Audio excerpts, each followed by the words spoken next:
प्रस्तुत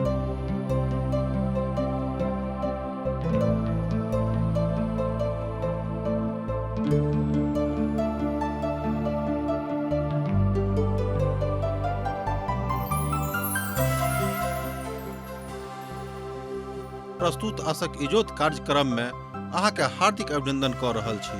परमेश्वर प्रत्येक मनुष्य के भीतर अपन जीवन के श्वास के द देलखिन। यह लेल संसार के सब जीव सब बेसी ज्ञानवान छथि, मुदा जीवन में मानसिक रूप से असंतुलन आ अशांति के बीच जी रहल छथिन। यह लेल अहाँ के बीच सिलसिलेवार बाइबल के अध्ययन अहाँ के सेवार्थ प्रस्तुत कर रहल छी, जाय सँ नीक जीवन जीवा के सही ढंग से अपना लियो। कृपया क देखू आ सुनू, जाय सँ परमेश्वर अहाँ के जीवन जिंदगी के इजोत बनल रहे। आशा के इजोत मैथिली कार्यक्रम में हम एक बेर और अहाँ के अभिनंदन प्रभु यीशु मसीह के मीठ आ पवित्र नाम से कह रहल छी। हमरा सब पुनः एक बेर उपस्थित छी परमेश्वरक वचनक अध्ययन करबाक लेल। आजुक दिन हमरा सब नीति वचनक पोथी तकर 16 अध्यायक दिस अपन अपन ध्यानक लऽ जायब आ तकर अध्ययन करब। ई प्रभाग बड़ धनिक और बड़ महत्वपूर्ण अछि। छोट छोट पंक्ति आनल गेल अछि। बड़ कठिन आ नम्हर अध्यायक बाद ई बात हमरा सभक सन्मुख में आयल अछि। सताव और परीक्षा के कालक बखान सेहो एहिमे कयल गेल अछि। तकरा बड़ धनिक बनावल गेल अछि आर ओ बड़ सत्यक ऊपर आधारित अछि, कियाक तो पवित्र आत्माक काज चलि रहल अछि। नीति वचनक पोथी सब कालक लेल अछि। ध्यान दियौ, नीति वचनक पोथी सब कालक लेल अछि। एना तऽ एहि पोथी के विशेष कऽ कऽ जवान लोकक लेल लिखल गेल छलैक। ई इस्राएली छलाह जे मूसा के व्यवस्था के ऊपर आधारित छल। जेना हमरा लोकनि आरंभे से जानै छी कि जवान लोकक सुधरबाक लेल विशेष कऽ कऽ एहि पोथी के लेखन काल कयल गेल छलनि। मुदा एहि दृष्टिकोण में हमरा लोकनि देखैत छी जे मनुख समस्त बातक हृदय सँ आ तकर कथा सँ बुझैत छथिन। अर्थात धनिक बनबाक लेल, धन कमेबाक लेल गरीबो लोग बहुत छोट छोट काज करनाइ आरंभ कऽ दैत छथि। बिसरायब नहि, तमसायब नहि, ई बातक स्मरण राखब आ तामस सेहो नहि करब। हम एहनो लोग के जानै छी, अहूँ जानैत हेबै कि बहुत गरीब छलाह, मुदा बहुत निर्घिन काज कऽ कऽ ओ स्वयं के धनिक बना लेलखिन। मुदा कालांतर में हुनक शांति, हुनक पारिवारिक शांति, हुनक मनक शांति, हुनक पारिवारिक अवस्था सब किछ खराब भऽ गेलनि। खाली धनेटा हुनका लग बचि गेलनि। स्त्री बा पुरुष, कार बा गोर, जे कियो छथि, सब कियो परमेश्वरक रचना छथि आ सबसँ प्रभु ने राखैत छथिन। तहन आजुक विषय वस्तु हमरा लोकनि एहि तरह लऽ सकैत छी कि परमेश्वर मनुखक बाटक तौलैत छथि। एक बेर आर ध्यान दियौ, परमेश्वर मनुखक बाटक तौलैत छथि। तहन आगाँ बढ़े से पहिने परमेश्वरक वचनक देखियौ एहि अध्याय के पहिल पद के। मनक युक्ति मनुखक बस में रहैत अछि। ध्यान दियौ, मनक युक्ति मनुखक बस में रहैत अछि, मुदा मुख सँ बजनाइ प्रभुक दिस सँ होइत अछि। बहुत नीक वचन अछि। जँ अहाँ पढ़बैक आ मोन सँ पढ़बैक वा सुनबैक तऽ अहाँके मोन गदगद भऽ जायत। एक बेर आर देखियौ कि मनक युक्ति मनुखक बस में रहैत अछि, मुदा मुख सँ बजनाइ प्रभुक दिस सँ होइत अछि। एक विद्वान एहि पदक एहि रीति सँ रूपांतर करैत छथि। हृदयक युक्ति मनक युक्ति तऽ मनुखक होइत अछि, मुदा उत्तर तऽ यहोवाक जिह्वा सँ आबैत अछि। अर्थात मनुख युक्ति बनाबैत छथि और परमेश्वर तकरा पूरा करैत छथिन। स्पष्ट भऽ गेल होइत। यिर्मयाह अपन पोथी में एहि बातक बताबैत छथिन। 10 अध्याय तकर 23 पदक अनुसार मनुख में ई नहि अछि जे ओ सोझा सोझी परमेश्वरक संगे चलेके। अर्थात अहाँ योजना तऽ बना सकलहुँ हैं, मुदा परीक्षा के सफल करनाइ परमेश्वरक हाथ में अछि। बहुत कियो परीक्षा दऽ रहल छी, जँ अहाँ विद्यार्थी थिको हैं। बहुत केओ जिंदगी परीक्षा दऽ रहल छथि, जे केओ जिंदगी परीक्षा में छथि। विशेष कऽ कऽ एहि बातक जवान धियापुता बुझि सकैत छथि जे परीक्षा देबयवला छथि वा जिनक परीक्षा भऽ गेल छनि, ओ एहि बातक सेहो बुझि सकैत छथिन। मनुखक समस्त चाल चलन अपन नजरी में पवित्र रहैत अछि। ध्यान दियौक, मनुखक सबटा चाल चलन अपना नजरी में पवित्र रहैत अछि, मुदा प्रभु मनक तोलैत छथि। एहि बातक अहाँ एहिठाम पद 2 में देख सकैत छी। अर्थात मनुखक समस्त बाट परमेश्वरक नजरी में बनल रहैत छनि, कियाक तो पवित्र पवित्र पवित्र परमेश्वर छथि। हम एहिठाम 3 बेर पवित्र पवित्र पवित्र बाजलहुँ हैं। अर्थात पिता परमेश्वर, हुनक एकलौता पुत्र प्रभु यीशु मसीह आर पवित्र आत्मा, जे हमरा सब गोटे के मदद करबाक लेल एहि संसार में विद्यमान रहैत छथि। नीति वचनक पोथी तकर 14 अध्याय तकर 12 पद में एहि बातक हमरा लोकनि देखने छलहुँ हैं। कियाक तऽ बाटक मजगूत अर्थात मनुखक बाटक मजगूत करऽ वाला परमेश्वर छथि, मुदा जे केओ परमेश्वर सँ अपन जिंदगी के बाटक मजगूत नहि करौने छथि, हुनका मृत्यु भेटतनि। आब एहिठाम अहाँ कहबै यौ कि लोक जे प्रभुक मानैत छथि हुनक मृत्यु नहि हेतैक। हम बाजब जे नहि हेतैक। शारीरिक मृत्यु, दैहिक मृत्यु सबके हेतैक, मुदा जे केओ प्रभु यीशु मसीह के अपन उद्धारकर्ता के रूप में ग्रहण कऽ लेने छथि, हुनक मृत्यु नहि हेतनि। यह अछि एहि बातक अहाँ अपन आत्मिक आँखि सँ देख सकैत छी, जँ अहाँक प्रेम प्रभु यीशु मसीह संगे बहुत गहीर भऽ गेल अछि। ध्यान दियौक, एहि बातक अहाँ तहने बुझि सकैत छी। एहन बहुत विश्वासी छथि जे एहि बातक एखनो धरि नहि बुझने छथि। हम आह्वान कऽ रहल छी प्रभु यीशु मसीहक नाम सँ कि एहि तरहक विश्वास तकर गहराई के आवश्यकता अहाँक जिंदगी में अछि। पवित्र पोथी एकमात्र एहि बातक गवाह अछि, जे एहि बातक बड़ स्पष्टता के साथ बताबैत अछि कि अब जे केओ मसीह में छथि, हुनका ऊपर कोनो तरहक दंडक आज्ञा नहि छनि। एहि बातक अहाँ एहिठाम सत्यापित कऽ सकैत छी। पहिल यूहन्ना पोथी तकर 1 अध्याय तकर 7 पद में, जँ हम इजोत में चलब जेना ओ इजोत में छथि, तहन हम एक दोसर गोटे के सहभागी रहैत छी, आर हुनक पुत्र यीशु के सोनित हमरा समस्त पाप सँ शुद्ध करैत अछि। बड़ स्पष्ट भऽ जाइ छै कि प्रभु यीशु मसीह के सोनित समस्त मनुष्य जाति के हुनक पाप सँ शुद्ध करबाक लेल शक्तिमान छथि, ताकत राखैत छथि। हमरा सभक प्रभुक वचनक बड़ स्पष्टताक साथ देखबाक अछि, जे आइनाक जकाँ झकझक लौकैत अछि। एहिठाम हमरा लोकनि देखैत छी कि प्रभु हमरा सब गोटे के बता रहल छथि कि हमरा सबके एही तरहक प्रयास करबाक अछि, एही तरहक पवित्र जिंदगी जीबाक अछि। पहिल यूहन्ना पोथी तकर 1 अध्याय आ तकर 6 पद एहि बातक देखाबैत अछि।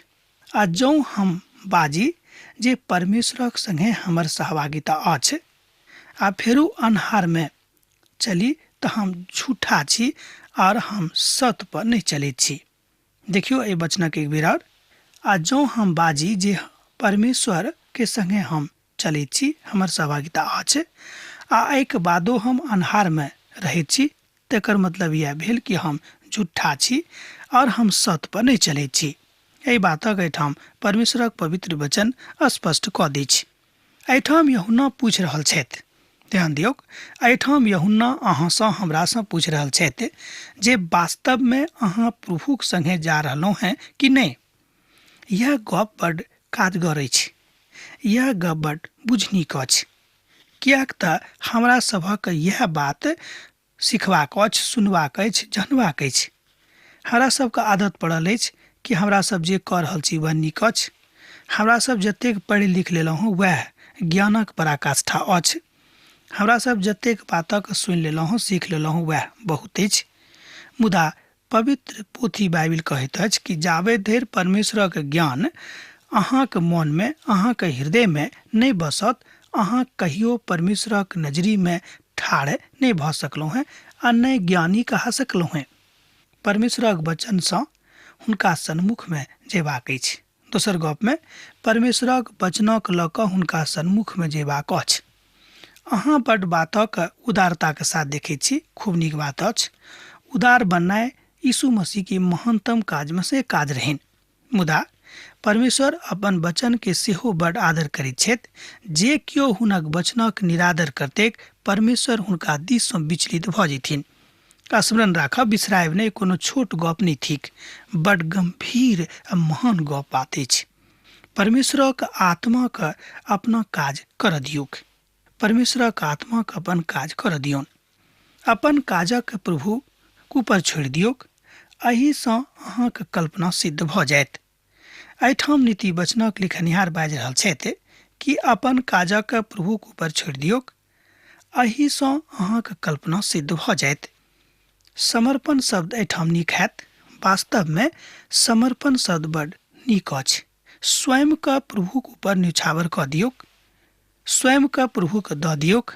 एहि बातक अहाँ देख सकैत छी एहिठाम रोमियो के पोथी में तकर 12 अध्याय में ओहिठाम बतायल गेल अछि कि अहाँ अपन देही के परमेश्वरक भावैत एकटा नीक बातक जकाँ, नीक उपहारक जकाँ दऽ दियौन। आ जहन हम एहि बातक लेल बचावल गेलहुँ हैं, छोड़ावल गेलहुँ हैं, तहन प्रभु हमरा पुनः कहियो गड्ढा में नहीं फेंकथिन, कियाक कि हुनक नीति नहीं छनि। ई हमरा सभक नीति अछि। जहन हमरा सब देखै छी कि केओ बढ़ि गेल, केओ आगाँ जा रहल छथि, तऽ हमरा सब हुनका लेल गड्ढा खोनि खोनि कऽ राखै छी, जाहिसँ ओहिमे खसि कऽ ओहि आदमी के पैर हाथ टूटे को मरे के।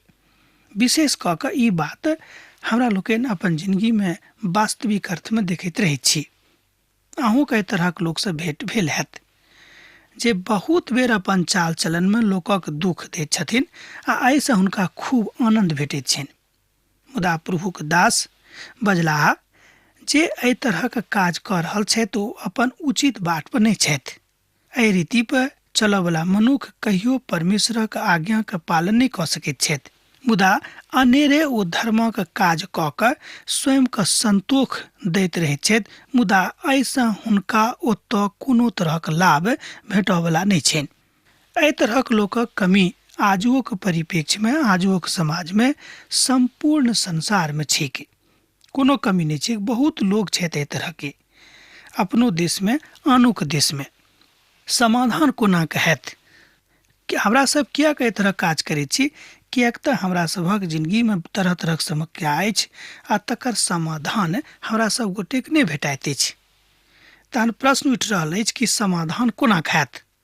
अहाँ कियाक एतेक अधीर भऽ रहल छी? कियाक अपन धीरज गमा रहल छी? छोड़ि तऽ प्रभुक ऊपर दियौक। छोड़ि कऽ तऽ देखियौक। कियाक तऽ पवित्र शास्त्र बाइबिल कहैत अछि कि परखि कऽ देखियौक जे यहोवा कतेक नीक छथि। भजनकार बड्ड स्पष्ट कऽ रहल छथि कि परखि कऽ देखियौक कि यहोवा कतेक नीक छथि। हुनके ऊपर अपन जिंदगीक डोर दऽ दियौन। हुनके ऊपर अपन सबटा भार दऽ दियौन। तहन ओ अहाँक मनक शांत कऽ देताह। प्रभु समस्त वस्तुक विशेष उद्देश्यक लेल बनौने छथिन। मुदा दुष्टक दुख विपैत भोगबाक लेल बनौने छथि। नीति वचनक पोथी तकर 16 अध्याय तकर 4 पद। हमर मित्रवर, एहिठाम किछु मजबूत दबाइ अछि। ई नीति वचनक एकटा उपाय अछि। यह प्रभुक काज अछि। यह महान परमेश्वरक उदाहरण अछि। यह हुनक महानता के सहभागिता अछि। एहि में हमरा सब यीशु के सहभागिता के देखै छी। यह काज प्रभु यीशु मसीह हमरा सब गोटे के सिखा रहल छथि। आधारभूत सत्य थिक। एहि सत्य पर चलि कऽ हमरा सबके परमेश्वर के खोजबाक अछि। अहाँ बता सकैत छी जे प्रकृति किछु नियम बदलैत अछि, तहन प्रकृति के मालिक के छथि? प्रकृति के बनौनिहार के छथि? बरखा कोना कऽ होइत अछि? समुद्र कोना कऽ गर्जन करैत अछि? मेघ कोना कऽ गरजैत अछि? कि कहियो एहि बातक अहाँ सोचलहुँ हैं? एहि बातक ऊपर नियंत्रण किनक छनि? एहि बातक बनौनिहार के छथि? स्वर्गक दिस ताकि कऽ देखियौ, हजारों हजार तारा अछि जकर गिनती अखन धरि कोनो एहि संसारक वैज्ञानिक नहि कऽ चुकने छथि। अर्थात हुनका बुते अखन धरि ताराक गिनती कयनाइ वा कयल गेल गेनाइ सफल नहि भेल छनि। तहन किएक अहाँ एहि तरहक बात कऽ रहल छी? अहाँके बसमे तऽ कोनो बात नहि अछि। तहन अहाँ एहि संसारक नून थिकौ हैं, जेनाकि प्रभु यीशु मसीह बाजै छथि, तहन अपन सवाद नहि बिगाड़ियौक। अर्थात अहाँ मनुख थिकौ हैं, प्रभुके मानयवला। तहन प्रभु यीशु मसीह जे अहाँके बनौनियार छथि, किएक तो एहि संसारक आरम्भे से छलाह। जँ अहाँ रोमियो पोथी देखबै तकर 4 अध्यायमे एहि बातक स्पष्ट कयल गेल छै कि प्रभु यीशु मसीह एहि संसारक आरम्भे से रहथि। यह बात अहाँके सामर्थ्य देत, यह बात अहाँके जिह्वाके मजबूत कऽ देत, यह बात अहाँके विपतक कालमे सहायता करत, यह बात परमेश्वरक महिमा अहाँके जिंदगीमे उजागर करत, यह बात चलि कऽ अहाँके सम्हारैत रहत। अर्थात समस्त वस्तु अपने आप नहि बनल अछि, समस्त वस्तुके बनौनिहार प्रभु यीशु मसीह छथि। एहि बातक एहिठाम नीति वचनक लिखनिहार साबित कऽ रहल छथि। ओहि वस्तुक ऊपर हुनके नियंत्रण छनि। आ जहन केकरो चाल चलन प्रभुके मानैत छथि, तहन हुनका शत्रुओसँ मेल मिलाप कराबैत छथि। एहिठाम हमरा लोकनि देखैत छी कि जँ अहाँ दुष्ट मनुष्य छलहुँ हैं, जँ अहाँ यीशुके माननाइ आरम्भ कऽ देलहुँ हैं, तऽ अहाँके मनक दुष्टता चलि गेल आर शत्रुओसँ अहाँके प्रेम भऽ गेल। यह थिक कि मसीह अहाँके जिन्दगीमे आबि गेल छथि। हम एहि नीति वचनक साथ बड्ड विचार विमर्श केलहुँ हैं, आर हम बाजब जे ओतऽ की बतावल गेल अछि। आ जँ अहाँ यहोवाके प्रसन्न करबाक लेल काज कऽ रहल छी, जे ई बड्ड विमुखताके बात नहि, मुदा ई बड्ड सुखक बात अछि, खूब विनम्रताके बात अछि, खूब आनन्दक बात अछि। आ जँ अहाँ यहोवासँ स्वयंके अलग कऽ रहल छी, तऽ अहाँ खराब काज करनाइ आरम्भ कऽ दियौक। बड्ड मुश्किलसँ अहाँ प्रभुक दिस आयल छलहुँ हैं, शैतानक बन्धनसँ छोड़ल छलहुँ हैं, शैतानक बन्धनसँ छोड़ावल गेल छलहुँ हैं, मुदा अब जे काज अहाँ कऽ रहल छी, ई बात प्रभुक पसन्द नहि छनि। यह बात अहाँके सिखबाक अछि। नीति वचनसँ हम बड्ड प्रेम राखैत छी। एक बेर आर ध्यान दियौ, नीति वचनसँ हम बड्ड प्रेम राखैत छी।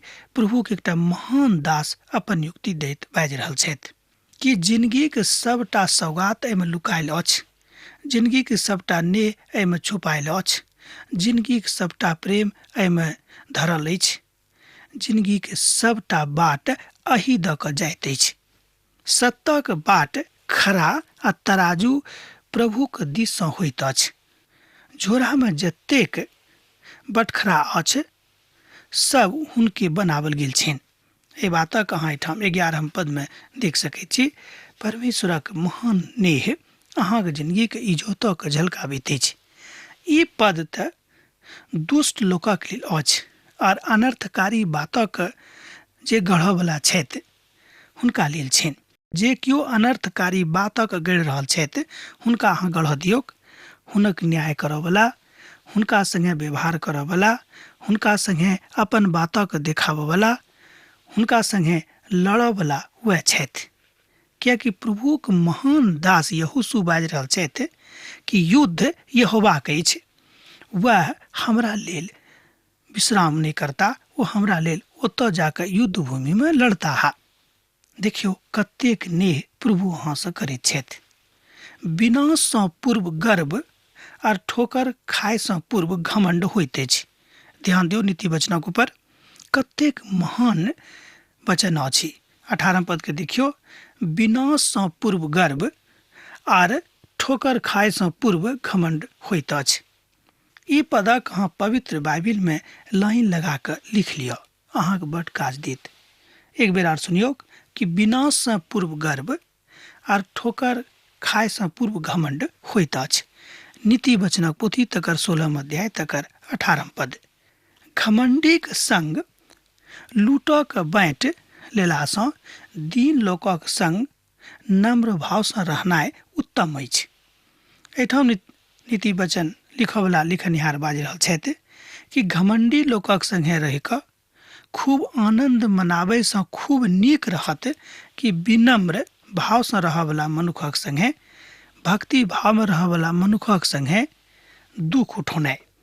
परमेश्वरक वचन प्रतीकात्मक भावक ने मुदा सकारात्मक भावक एहिठाम आनि कऽ वह प्रतीकात्मक सत्यक उजागर कऽ रहल अछि जाहि पर नीति वचन टिकल अछि। स्वतंत्र विचार रखनाइ उचित गप अछि, मुदा अपन विचारक अपन यीशुके नियंत्रण में रह दियौक। यह काज अहाँके करबाक अछि। पवित्र बाइबिल में बहुत लोक एहिठाम छथि जिनक घमंडक कारण मानल गेल छनि। इस तरहक पोथी में अहाँ एक गोटेक देखै छी जिनक नाम रहनि हामान। हामान के जहन घमंड भऽ गेलै तहन हमरा लोकनि जानै छी कि हुनक विनाश प्रभु कऽ देलनि। तकरा बाद हमरा लोकनि देखै छी अबशालोम के जे अपन पिता दाऊद के संगे द्रोह कऽ देने छलाह, हुनको घमंड प्रभु चूर कऽ देलनि, बा हम कहब कि चकनाचूर कऽ देलखिन। गोलियत के जहन एहि बातक घमंड भऽ गेलनि कि हमरा जकाँ एहि श्रृंखला में केओ नहि छथि, केओ हमरा से बेसी मजबूत नहि छथि, तऽ अदना एकटा अदलाह दाऊद जे कमजोर मनुख छलाह ओ हुनका मारि देलखिन आ हुनक घमंड चूर चूर भऽ गेलनि। एहि तरह हमरा लोकनि देखै छी कि परमेश्वर न्यायी छथि आ जे केओ परमेश्वरक प्रतिपक्ष में जाय वाला छथि प्रभु हुनका नाश कऽ दैत छथिन।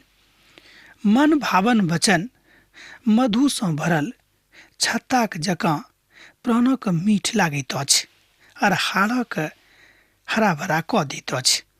एहि बातक अहाँ एहिठाम देखै छी 24 पद में।